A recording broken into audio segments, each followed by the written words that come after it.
NR competitive classes में मैं हेमंत कुमार शर्मा आप सभी का स्वागत करता हूं।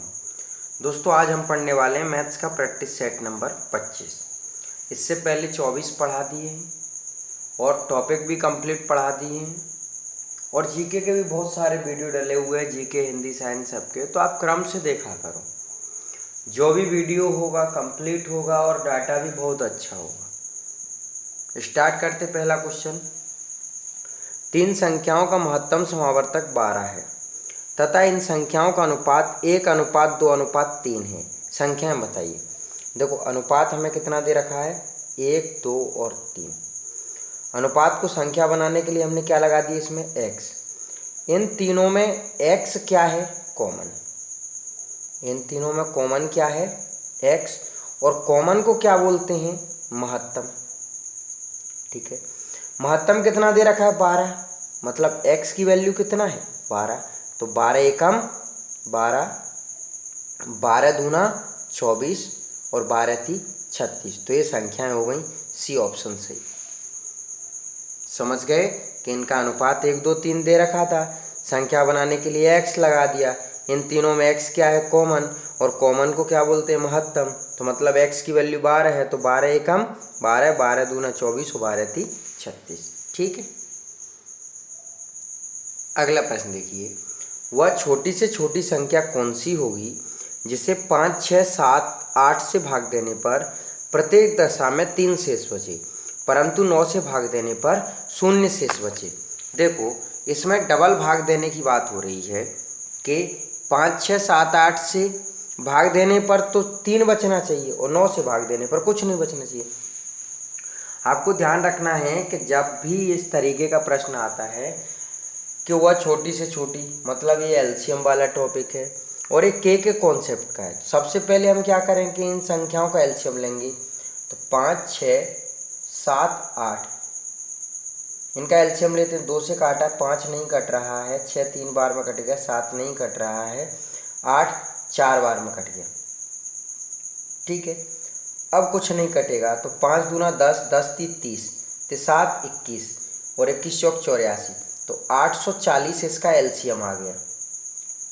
अब फिर क्या करते हैं, के लिख देते हैं, जो शेष बचता है उसको जोड़ के लिख देते हैं।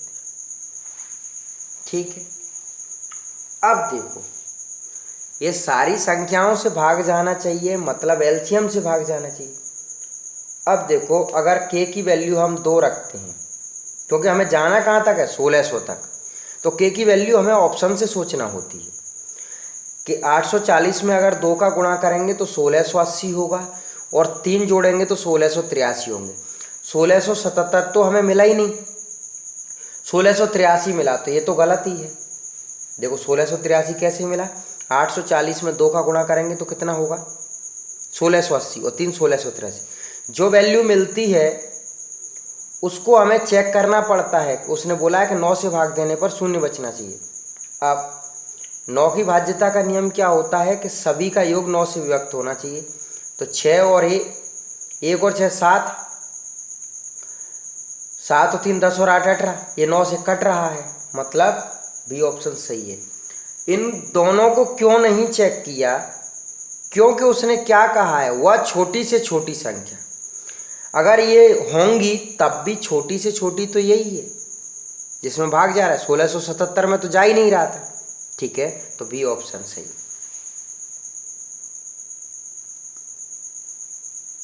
अगला प्रश्न देखिए।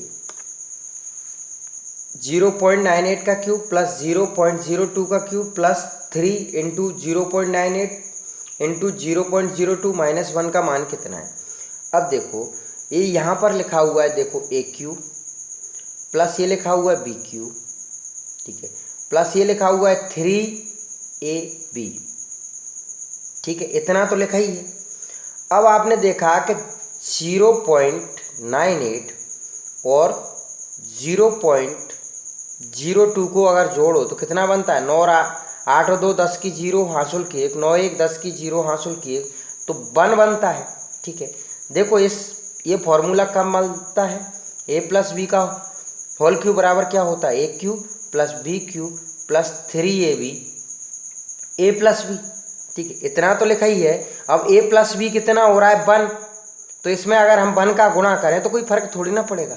तो इस पूरे को इतने को क्या लिख सकते हैं हम कि ए प्लस बी का होल क्यूब माइनस 1। ठीक है, ए प्लस बी की वैल्यू कितना है 1, तो 1 का क्यूब माइनस 1, 1 का क्यूब 1 ही होता है, तो 1 माइनस 1 बराबर क्या आ जाएगा 0। ठीक है, तो ये ऑप्शन सही है। अगला प्रश्न देखिए कि 2x प्लस 3y बराबर 31, y माइनस जेड बराबर 4, x प्लस 2z बराबर 11 हो तो x plus y plus z बराबर क्या। ये हमने समीकरण 1 बना लिया, ये 2 बना लिया और इसको 3 बना लिया। अब हमें देखो यहाँ पर ये दिख रहा है कि यहाँ पर भी z है, यहाँ पर भी z है। अगर समीकरण 2 में 2 का गुणा कर देंगे तो ये z बराबर हो जाएंगे। तो हमने समीकरण 2 में कितने का गुणा कर दिया 2 का, तो क्या बना 2y माइनस 2z बराबर 8, और ये तीसरा जैसा का जैसा लिख दिया x प्लस 2z बराबर 11। जोड़ने पे कट गए, कौन सी उस पे जोड़ने पर, तो ये बन गया x प्लस 2y बराबर 19। अब हमें इस समीकरण में यहाँ पर 2x दिख रहा है, अगर इसमें 2 का गुणा कर दें तो ये बराबर हो जाएंगे। इसमें हमने 2 का गुणा कर दिया तो ये बन गया 2x प्लस 4y बराबर 38, और ये पहला वाला समीकरण जैसा का जैसा लिख दिया 2x प्लस 3y बराबर 31। ये घटा दिया माइनस माइनस माइनस, ये घटाने पर क्योंकि एक जैसे तो ये कट गए, तो y की वैल्यू कितनी आ गई 7। अब देखो समीकरण 2 में अगर हम y की वैल्यू रखते हैं कि 7 माइनस जेड बराबर 4, तो 3 बराबर क्या आ गया z। अब यहाँ तीसरे में रख देते हैं कि x प्लस 2 गुणित 3 बराबर 11, तो x प्लस 6 बराबर 11, तो x की वैल्यू कितनी आ गई 5। अब x 5 है, y 7 है और z 3 है, तो कितना आ जाएगा 15। तो ये सी ऑप्शन सही। ठीक है, अगला प्रश्न बात करते हैं कि 1/√9 माइनस √8 बराबर क्या होगा। तो देखो हमें सबसे पहले इसका हर का परिमेयीकरण करना पड़ेगा कि माइनस का √9 माइनस ऊपर नीचे उसी संख्या का गुणा कर देते हैं, बस चिन्ह को बदल देते हैं। ठीक है, ये हर का परिमेयीकरण। अब √9 का इसमें गुणा हो जाएगा तो √9 प्लस √8 बटे, देखो जब एक प्लस की होती है एक माइनस की होती है, देखो ये लिखा हुआ है a माइनस बी और ये लिखा हुआ है a प्लस बी, बराबर फॉर्मूला क्या होता है a square minus b square. तो √9 का स्क्वायर माइनस √8 का स्क्वायर, √9 प्लस √8 बटे रूट स्क्वायर से रूट कट गया, स्क्वायर से कट गया, तो 9 माइनस 8, 9 माइनस 8 कितना हो जाएगा एक, एक नीचे लिखने की ज़रूरत नहीं है। 9 को क्या लिख सकते हैं 3 क्योंकि 3 तरह का 9 होता है, 9 में से 3 बाहर निकला है, प्लस 8 में से 4 दूना 8, तो 2√2, तो 3 प्लस 2√2 आंसर होगा, ये पहला ऑप्शन।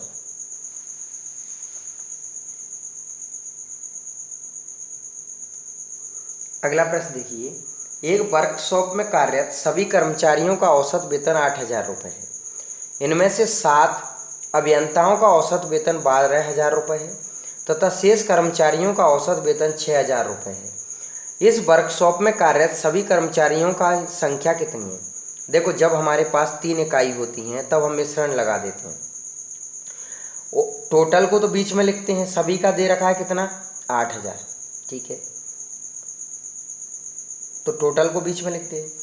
अब बोला है कि इनमें से 7 अभियंताओं का औसत वेतन 12,000 है, 7 लोगों का कितना है 12,000, ठीक है, 7 अभियंताओं का औसत वेतन कितना है 12,000। बोला शेष कर्मचारियों का, शेष का कितना है 6,000, ठीक है, 8,000 में से 6,000 गए तो कितने बचे 2,000, 12,000 में से ऐसे घटाते हैं ऐसे ऐसे, 12,000 में से 8,000 गए तो 4,000, 2,000 एकम 2,000, 2,000 दूना 4, तो नीचे क्या अनुपात है 1:2 और ऊपर क्या अनुपात है शेष हमने x मान लिए, तो 7/x बराबर 1/2, तो 14 बराबर x, तो शेष कर्मचारी कितने 14, तो शेष कर्मचारियों 7 अभियंता हैं, तो टोटल कितने हो गए 21 कर्मचारी। तो बी ऑप्शन सही, क्योंकि उसने पूछा क्या है सभी कर्मचारी। अगला प्रश्न देखिए, 512 पृष्ठ वाली एक पुस्तक में छपाई की त्रुटियों की संख्या 4 प्रति पृष्ठ है। यदि प्रथम 302 पृष्ठों में इन त्रुटियों की संख्या 998 हो तो शेष पृष्ठों में त्रुटियों की औसत संख्या प्रति पृष्ठ कितनी? देखो 512 पृष्ठ वाली कॉपी है और हर एक पेज पे 4 गलती हैं, तो 4 दूना 8, 4 एकम 4 और 5 24, 2048 गलती हैं इसमें। इनमें से 302 पेजों में कितनी गलती हैं? 998। तो 0 1 2 210 पेजों की कितनी बची? इधर घटा दिए, 8 में से 8 गया 0, 14 में से 9 गए तो 5, 0 1 10,050। 210 पेजों में 10,050 गलती। उसने क्या पूछा है कि औसत संख्या प्रति पृष्ठ, मतलब एक पेज पर कितनी गलती है। तो एक निकालने तो मतलब 10 50 टोटल है, इनमें 210 से भाग दे दे। 0 से 0 21 पंजे 105। तो कितनी है शेष पृष्ठों में त्रुटियों की संख्या? 5 हर एक पेज पे। ठीक है, अगला प्रश्न देखिए, क्या बोला है कि किसी 2 अंकों की संख्या के अंकों का योग 5 है। अंक पलटने से प्राप्त संख्या मूल संख्या से 9 अधिक है, वह संख्या क्या है? देखो जब 2 अंकों वाली संख्या वाले क्वेश्चन आए ना तो आप ऑप्शन से भी कर सकते हो। ठीक है, उसने क्या बोला है कि उसके अंकों का योग कितना है? 5। देखो 4 और 3 को जोड़ेंगे तो अंकों का योग कितना हो गया? 7। तो ये तो गलत ऑप्शन है। 3 और 2 को जोड़ेंगे तो कितना हुआ? 5। तो मतलब इसको चेक करना पड़ेगा। 2 और 3 को जोड़ेंगे तो भी कितना होगा? 5। मतलब इसको भी चेक करना पड़ेगा। 1 और 1 कितने होते हैं? 2। तो ये भी गलत ऑप्शन है। अब उसने बोला है कि अंक पलटने से प्राप्त संख्या मूल संख्या से 9 अधिक है। देखो अगर हम 23 को मूल मानते हैं तो इसको पलटेंगे तो क्या बनेगी? 32। तो ये इससे 9 अधिक हो रही है। ठीक है, उसने प्रश्न में क्या कहा है कि अंक पलटने से प्राप्त संख्या मूल संख्या से 9 अधिक है, तो ये तो हो रहा है कि 9 अधिक है। अगर 32 को पलटेंगे तो क्या बनेगा? 23। तो ये मूल संख्या से 9 कम है, लेकिन उसने क्या बोला है? 9 अधिक है। तो मूल संख्या क्या है फिर? 23। ठीक है, अगला प्रश्न देखिए, राजीव की 5 वर्ष पूर्व आयु तथा 9 वर्ष बाद आयु का गुणनफल 15 वर्ष है।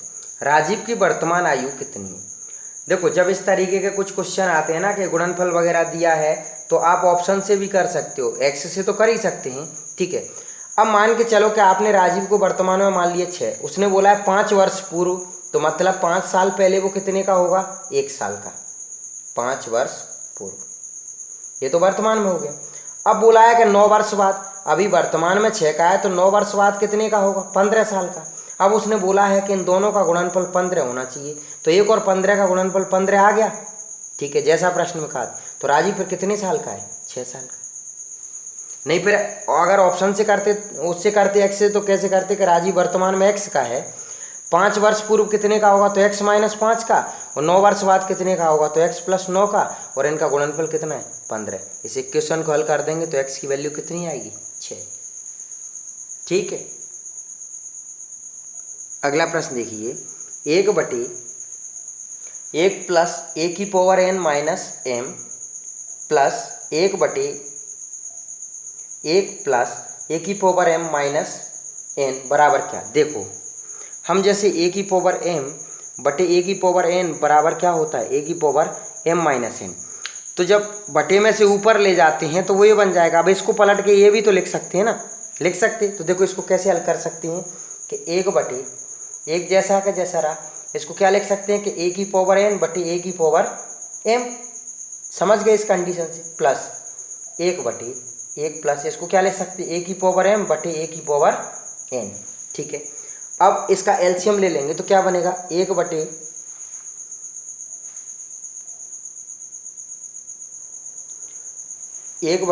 ये एलसीएम लेंगे तो यहाँ पहुँच जाएगा a की पावर m प्लस a की पावर n बटे a की पावर m प्लस 1/, ये एलसीएम लेंगे तो यहाँ पहुँच जाएगा a की पावर n प्लस a की पावर m बटे a की पावर n। ये संख्या पलट के ऊपर पहुँच जाएगी तो a की पावर m बटे a की पावर m प्लस a की पावर n प्लस a की पावर n ऊपर पहुँच जाएगा बटे a की पावर n प्लस a की पावर m। देखो यहाँ पर भी ए की पावर एन और ए की पावर एम है, यहाँ ए की पावर एन और ए की पावर एम है, तो इनका एलसीएम लेंगे तो वापस क्या आ जाएगा, ए की पावर एम प्लस ए की पावर एन, और ऊपर दोनों ए की पावर एम प्लस ए की पावर एन, इससे ये कट जाएगा, एक जैसे हो गए, तो क्या आंसर आ जाएगा 1। तो सी ऑप्शन सही है। ठीक दोस्तों, काफ़ी महत्वपूर्ण क्वेश्चन लेता हूँ मैं वीडियो में। ये प्रैक्टिस नंबर 25 चल रहा है, आप क्रम से लगाया करो जिससे आपको पता चले कि आपके मैथ्स का लेवल क्या चल रहा है। दोस्तों, अगर आप चैनल पर नए हों और आपको वीडियो अच्छे लगते हों और चैनल अभी तक सब्सक्राइब नहीं किया हो तो आप चैनल सब्सक्राइब कर लेना और दोस्तों तक भी लिंक शेयर किया करो। मिलते फिर कल अगले वीडियो में। धन्यवाद।